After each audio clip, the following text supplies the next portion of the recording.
Hello, Homestead. Please stand for the pledge. I pledge allegiance to the flag of the United States of America and to the republic for which it stands, one nation, under God, indivisible, with liberty and justice for all. Please stay standing for a moment of silence.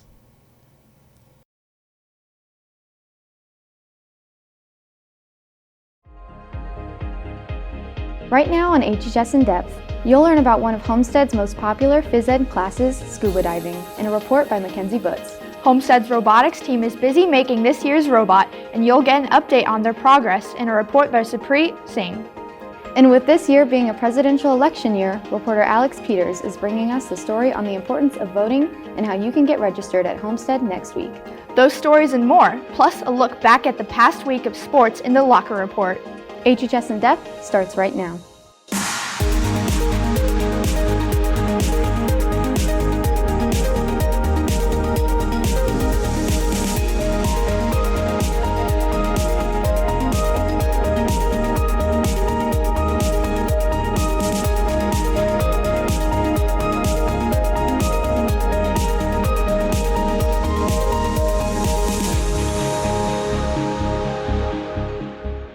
Welcome to another episode of HHS In Depth. Hello everyone, I'm Hadley Mertz. And I'm Elena Hope. Did you know Homestead's Physical Education Department offers a class as the definition of being immersive? Reporter Mackenzie Butts brings you a story over scuba diving and what Homestead students get to do over at Summit each school day. Mackenzie? Homestead offers a variety of different elective courses, one of them being an underwater course that can certify you in scuba diving. So in the classroom we do a lot of book work, and we kind of learn the different terminology for lots of different apparatus and things like that. And then in the pool we're learning how to apply that knowledge that we've learned from the book, and in class taking little quizzes and things, and how we use that in the water. On a normal day in our classroom, we'll come in, I will discuss some of the issues that we're doing for the day, like we've been going over equipment, talk about different types of regulators, different types of connections. I'll talk about different fins, different things like that. When we come over to the pool, they scuba dive once a week. They'll come over there, I'll have their cylinders ready for them. They'll get out their BCDs, they'll set everything up. Then I'll give them a briefing over what the skills for the day. Students in the class have the opportunity to learn about scuba safety and different diving skills in order to pass the class and receive their certification. A lot of the scuba diving training is for what ifs. It's emergency if things go wrong. So all of a sudden you run out of air. What should you do? So we work a lot of those different skills, how to share air. So we're always working on that kind of stuff and be able to float mid-water. So we just work a lot of those skills. We work on different fin kicks. We work on having the regulator out of our mouth. What happens if our regulator gets lost? Well, we work on recovering the regulators and lots of skills like that.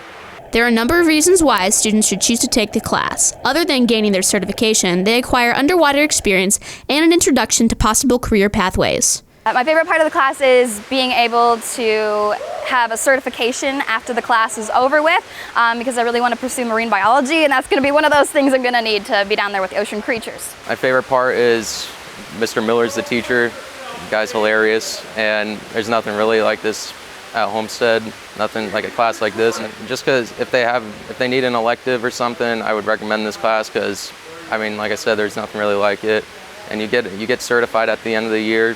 So, I mean, there's no reason not to take it. I think it's really great to kind of have this under your belt, so if you go to travel and places with your family and stuff, and if they're certified, you can dive with them.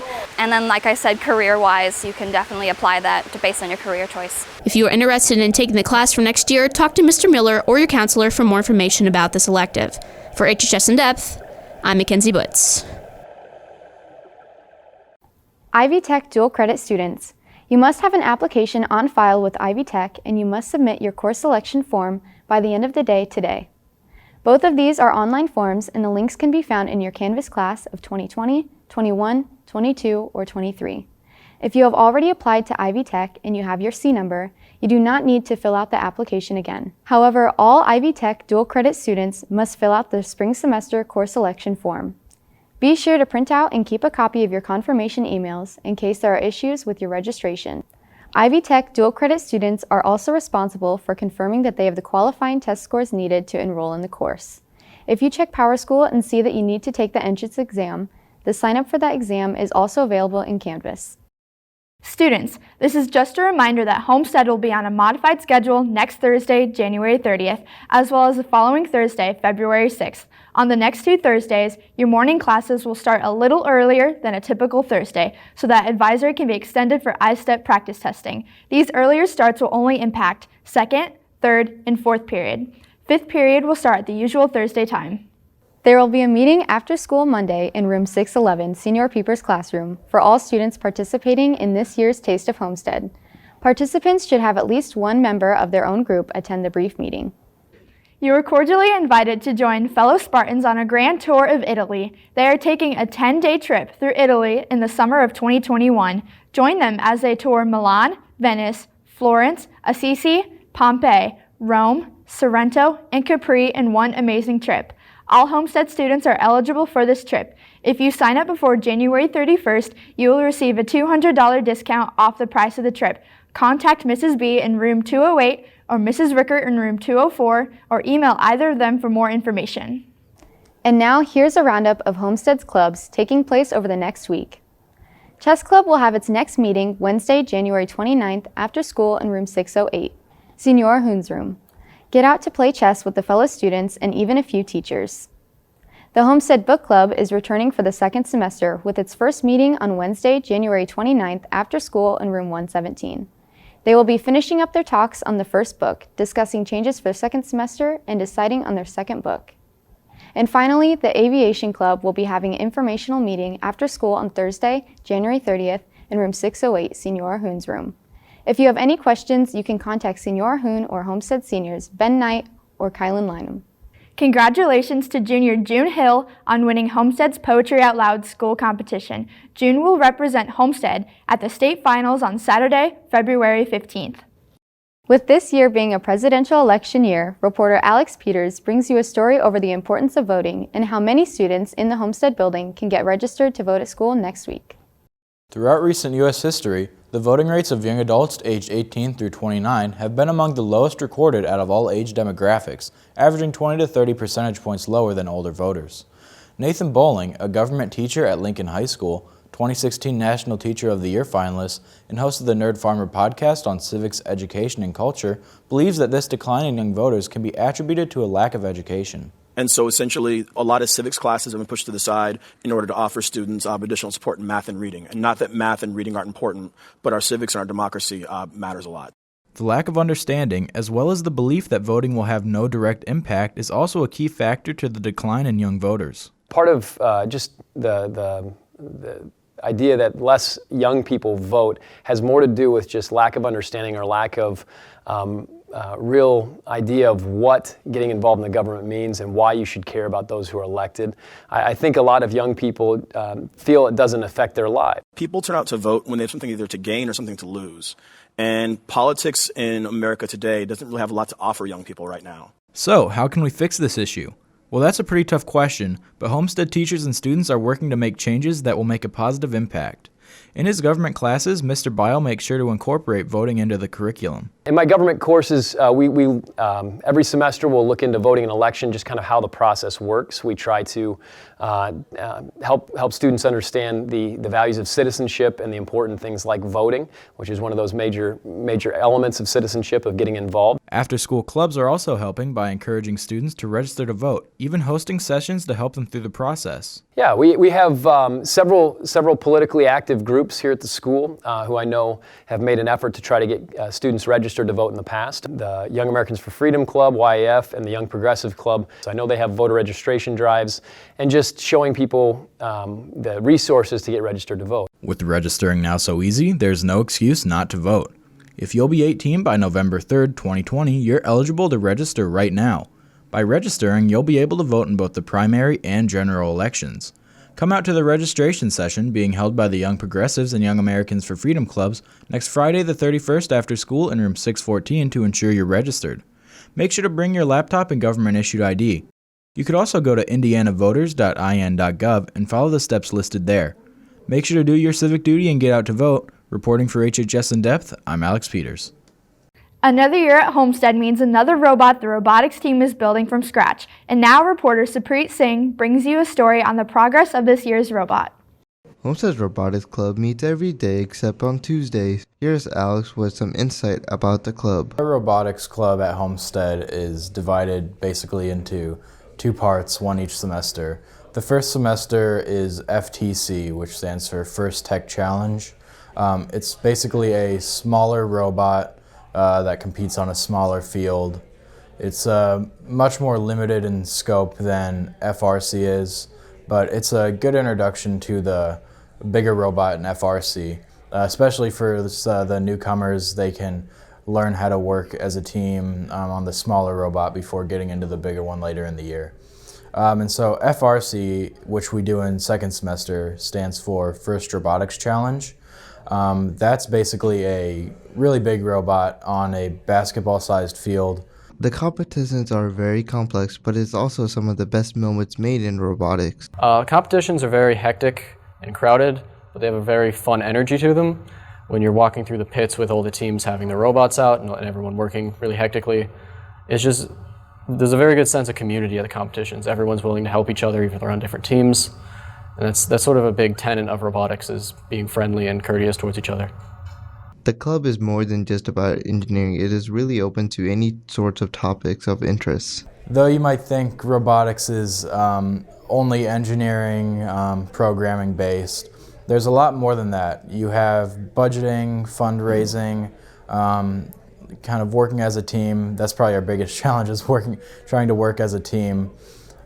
So you learn a lot of different aspects. Even if you're not necessarily focused on just the STEM aspects of robotics, you can still join and have a lot to do on the team. The Robotics Club is always open for new members and is currently in need of FRC members. Anybody who has an interest in any of the engineering fields that you can study in college should definitely look into joining Robotics Club, because the team combines aspects from various fields such as software engineering, mechanical engineering, and electrical engineering in order to come together and build a final product for the competition season. If robotics sounds interesting to you, be sure to come and check out the next meeting.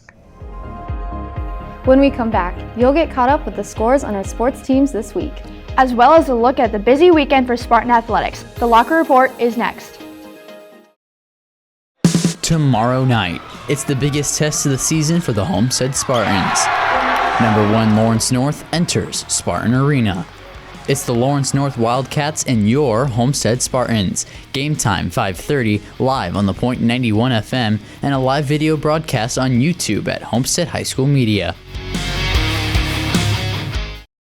You're watching The Locker Report with Sports Director Ashton Hackman and Sports Reporter Caleb Wood. Your source for Spartan Athletics. There is no team of the week this week, so let's get right into the results from all of the basketball games this past week, beginning with the doubleheader against Snyder here at home. First up was the Lady Spartans, and this matchup was expected to be a blowout. Early on, freshman Molly Stock with the open 3 from the top of the key, and this matchup wouldn't even be close. Sydney Graber draining the 3 from the left corner. Homestead up 39-8 at the half. Homestead continuing to pull away in the third quarter. Allison Stevens drains the left wing 3, as the Lady Spartans would pull away with this one 78-15. Next up on the boys' side was the contentious and long-awaited rematch. Homestead took the L last time these two teams faced back in the holiday tournament.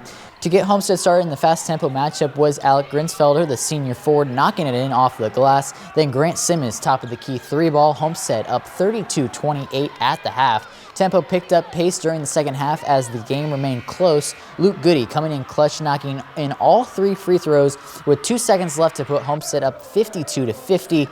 Just when everyone thought the game was over, came Snyder's John Barnes Jr., heaving a 3/4 court shot at the buzzer, an unbelievable and heartbreaking shot to edge Snyder over the Spartans 53-52. That shot, by the way, made SportsCenter's top 10 Snapchat story. A sad ending for sure, but what an unbelievable shot. Out to the Big Blue Pit out in Kendallville, where the Spartans took on the East Noble Knights. After the ending of the game the night before, Spartans came out of the gate aggressive on offense. Junior Quinn Harmon sinks the 3 from the left wing. No Simmons or Kruger in this matchup, but other Spartans on the roster stepped up. Caleb Colpine gets the job done from downtown. East Noble defense not too hot the first half. Alec Grinsfelder wide open for the left wing 3.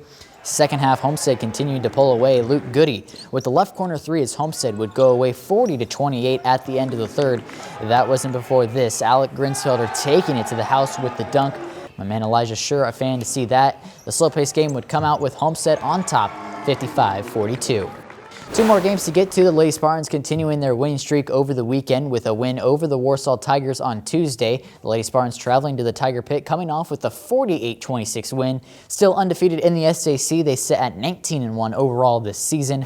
Also on Tuesday night was the home boys basketball game versus Columbia City. Luke Goody with the left corner jumper. Homestead up 37 at the half. The Spartans would pull away in the third quarter. Alec Grinsfelder drives to the hoop for two as Homestead takes this one 70-57.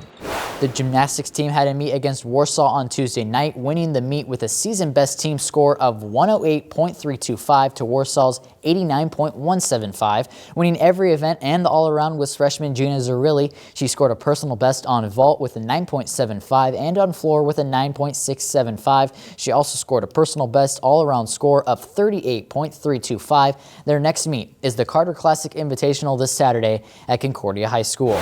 Both Homestead basketball teams are in action tonight in another doubleheader. This time, the Spartans are traveling out to Northside High School. The Legends are at the bottom of the conference in both boys and girls, so it should be a blowout win for Homestead on both sides. The girls' game is at 6, and boys are to follow. And be sure to get there early as the Champions Together team will play between the girls and boys game. Once again, that begins at 6 p.m. out at Northside. Be sure to follow us on social media for all the latest HHS sports news and content. That will do it for sports. Now here's Drew with the check of the weather. And now, your weekend weather forecast with weatherman Drew Persinger. Hello there, Homestead. I'm Drew Persinger. This is the Drew Point. We're looking at the chance of some rain this weekend. So with that said, let's get to your forecast. Tonight it's going to be rainy with a high of 38 and a low of 34. Tomorrow it's going to be rainy again with a high of 38 and a low of 33. Then we're going to see some clouds on Sunday with a high of 36 and a low of 32. There you have it, Homestead. That's your forecast for this weekend. I'll be back again next week with another forecast. But for now, let's get back to Elena and Hadley. And that'll do it for this edition of HHS In Depth. I'm Hadley Mertz. And I'm Elena Hope. Thank you for watching today, and be sure to follow us on social media for behind-the-scenes looks at the show. You can also watch past episodes on YouTube at Homestead High School Media. For all of us here at HHS In Depth, have a great weekend, and we'll see you back here again next week.